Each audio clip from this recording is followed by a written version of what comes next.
మన ఇంట్లో ఏదో ఉందని దాన్ని నేను కళ్ళారా చూశాను.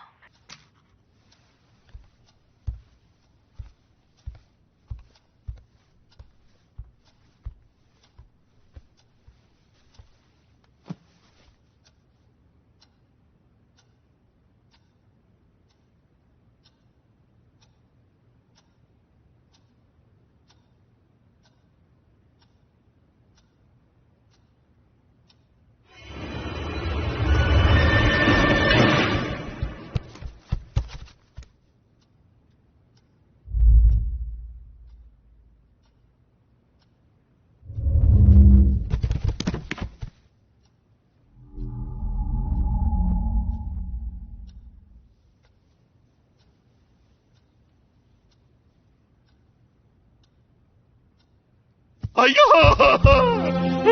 చిట్టి తల్లి, అమ్మా నా బంగారం, అమ్మా అమ్మ నాన్న వచ్చానమ్మా, నాన్న దగ్గరికి రామా భవాని. అమ్మా అమ్మా మన ఇంటికి పోదాం రా అమ్మా, ఇంట్లో ఎవరు లేరమ్మా. అమ్మా ఫ్యాక్టరీకి వెళ్దాం రా అమ్మా తల్లి, నాన్నకి నడువునమ్మా. అమ్మా నాన్నకి తోడుగా ఫ్యాక్టరీలో ఉంది కానీ రా తల్లి. అమ్మా తల్లి ఎంతగా బ్రతిమాలుతున్నారమ్మా. ఇక్కడ మనకు అయిన వాళ్ళంటే ఎవరు లేరు కదమ్మా. ఈ బాబు పాపం చాలా మంచివాడమ్మా.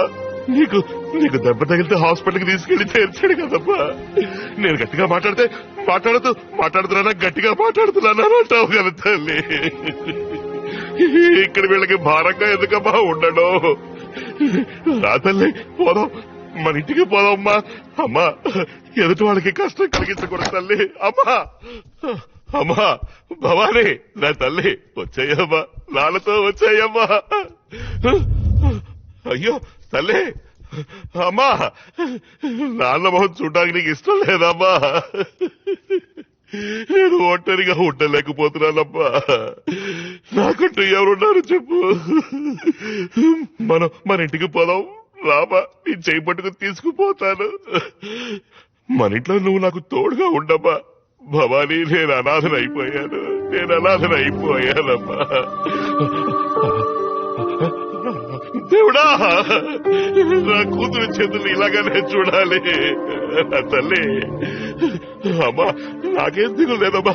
చిటికడు విషమో లేదా దేనికో దానికి ఊరేసుకుని నేను నీతో వచ్చేస్తాను తల్లి. కానీ నేను చేయాల్సిన పనుడు మిగులుద్దమ్మా. అందుకే కవునాను నిన్ను నా నుంచి దూరం చేశాడు చూడు, వాడి ఆనవాళ్ళు చూపించు తల్లి. వాడి కత్తితో చంపేస్తానమ్మా. అమ్మా అమ్మా భవానీ నా తల్లి.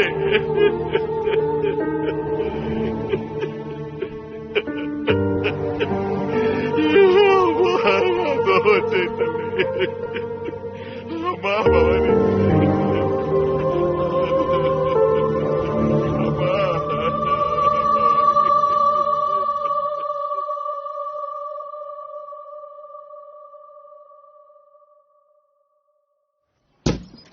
టీట అయితే బయలుదేరండి అయ్యా, బెంచీలు అరిగిపోతున్నాయి ఇక్కడ.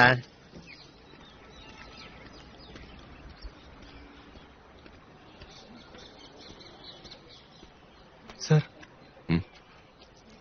థ్యాంక్స్ బాబు. నీకు? నాకు ఆకలి లేదు సార్.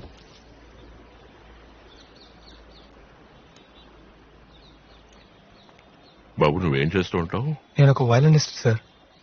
ఈ లైట్ మ్యూజిక్ లో వాయిస్తారే? కాదు సార్, మ్యూజిక్ డైరెక్టర్స్ కి ఇళయరాజా గారి దగ్గర కూడా వాయించాను సార్. ఓ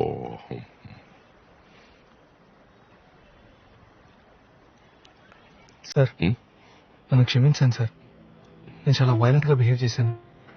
పర్వాలేదు బాబు. లేదు సార్, మీ అమ్మాయిని నేను తప్పుగా అర్థం చేసుకున్నాను. ఏం జరిగిందో తెలుసుకోకుండా అపార్థం చేసుకొని క్షమించాను సార్.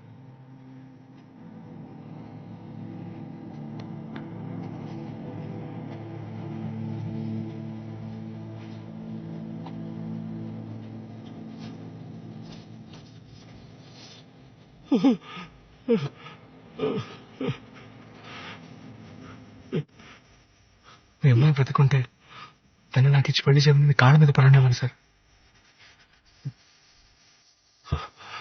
బాబు ఇప్పుడు నాకు అర్థమైంది తను ఎందుకు నీ ఇల్లు వదిలి రానంటోందో. పెళ్లి చేసుకో తల్లి అని ఎన్నిసార్లు అడిగాను.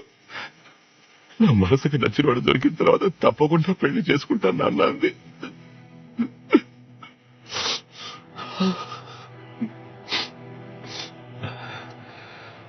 బాబు ఇకపైన నా భవానీ మీ ఇంట్లో ఉండదు. సార్ ఈ రోజు సాయంత్రమే తన బాడీని కాల్చేస్తాను. సార్ వద్దు సార్. ఇన్ని రోజులు మీ అమ్మాయిని ఇంటి నుంచి తరమేద్దామని కష్టపడ్డాను, కుదరలేదు. మీరు కాల్ చేస్తే వెళ్ళిపోతుంది సార్. కానీ నాకు తెలుసు మన ఇద్దరి మనసులు బాధపడతాయి. నాకు 3 రోజులు టైం ఇవ్వండి సార్. మీ అమ్మాయిని చంపిన వాడిని వెతికి పట్టుకొని మీ కాళ్ళ దగ్గర పడేస్తాను. నేను చెప్పేది వినండి సార్. మన ఇద్దరం కలిసి వాడికి శిక్ష పడేలా చేద్దాం. ఆ తర్వాత భవానాన్ని దహనం చేద్దాం. ప్లీజ్ సార్, ఒక 3 రోజులు ఓపిక పట్టండి. సార్ ఆ కత్తి ఇవ్వండి. బాబు నా మాట నేను నా కత్తి ఇచ్చేయండి. ప్లీజ్ సార్, ఆ కత్తి నాకు ఇచ్చేయండి సార్.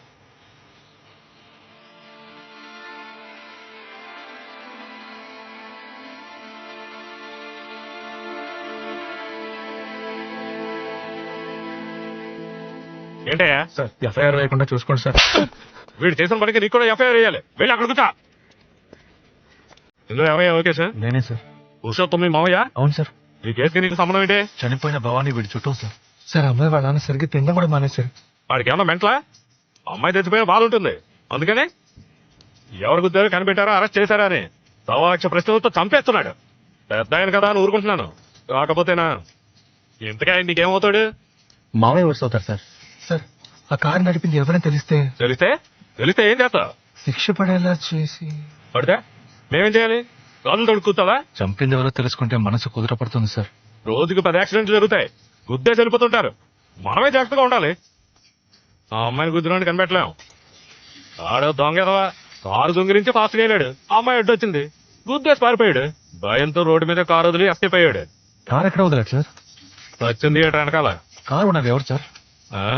హిమాయత్ నగర్ లో మెకానిక్ దగ్గరికి కారు సేల్స్కొచ్చింది. బయట బండి పార్క్ చేశాడు, వీడు కొట్టేశాడు. దొంగిలించిన వస్తువు రికవర్ అయింది. Case close.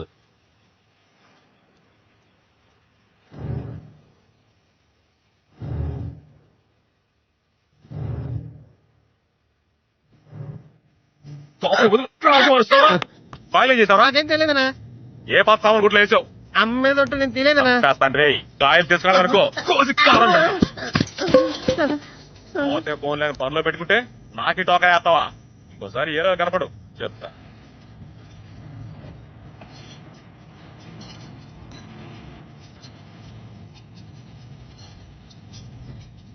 ఏంటి సార్? సెకండ్ హ్యాండ్ కార్ ఏదైనా చూద్దామని. Second hand? అందరూ కొత్త కారు కొంటుంటే మీరే సార్ సెకండ్ హ్యాండ్ అంటున్నారు. బడ్జెట్ లేదు బాస్. ఏం కారు కావాలి? ఆ కార్ లాంటిది ఏమన్నా? అక్కడ అయ్యి ఉండవు. ఐకాన్ ఉంది, 98 మోడల్, సింగిల్ ఓనర్. రేట్ ఎంత? 3. మరీ ఎక్కువ చెప్తున్నావే. అయితే రేట్ నువ్వే చెప్పు. ఓ 2 లోపు ఉంటే. 2 లోపలనా? అదిగో మారుతి ఓమ్ని ఉంది, చూస్తారా? మీరు చెప్పిన బడ్జెటే 2. Second hand omni 2 లక్షలా? సార్ బండి పక్కా కండిషన్ సార్. తక్కువ కిలోమీటర్లు తిరిగింది. ఇదంతా? దాన్ని ఆ తేలిక కాదు. దాని ఎందుకు గెలుపుతున్నావు? రేట్ ఎంత చెప్పన్నా? తేలిక కాదని చెప్పానా? మరి ఎందుకు ఇక్కడ ఉంది? ఒంట్లో పానాక తొంగోనుంది. బయలుదేరండి. మీ మొహాలు చూస్తే కారు గంట వచ్చినట్లేదు. బయలుదేరండి. హలో పరా. ఇప్పుడు ఏం జరిగిందని? ఏమైనా జరగాల ఏంటి? ఇంకేం చేస్తావా? ఇంకొకసారి ఇక్కడ చూశాను.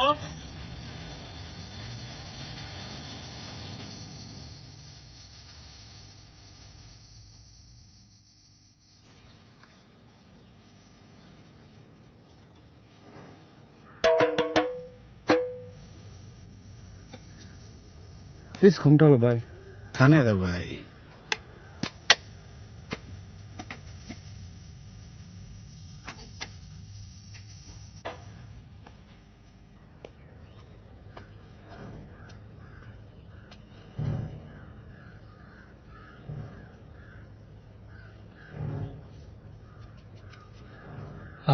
పచ్చ కారు కొందాం అనుకుంటున్నాం. మా బాండ్రు ఎవడు సార్? ఏ దాంతో ప్రాబ్లం ఉంది సార్. ప్రాబ్లం ఉందా? ఎవరినైనా గుద్ది చంపేశారా? అదొక మ్యాటర్ ఉందిలే. ఏంటా మ్యాటర్? మా వాళ్ళు రిలేషన్ కారు తీసుకెళ్లారు. ఆ రోజు సాయంత్రం పోలీసులు వచ్చారు. అప్పటి నుంచి అందరి మీద కాకి ఎక్కువైపోయింది. ఆయన రిలేటివ్ పేరేంటి? సంపత్. ఆయన ఇల్లు ఎక్కడ? ఒకసారి వాళ్ళ ఇంట్లో ఫంక్షన్ ఉంటే వెళ్ళాను. ఈ ఇంగ్లీష్ సినిమాలు ఎక్కువ ఆడుతుంటే ఏ థియేటర్? సత్యం థియేటర్. దాని వెనక హౌసింగ్ బోర్డులోనే ఉన్నాడు.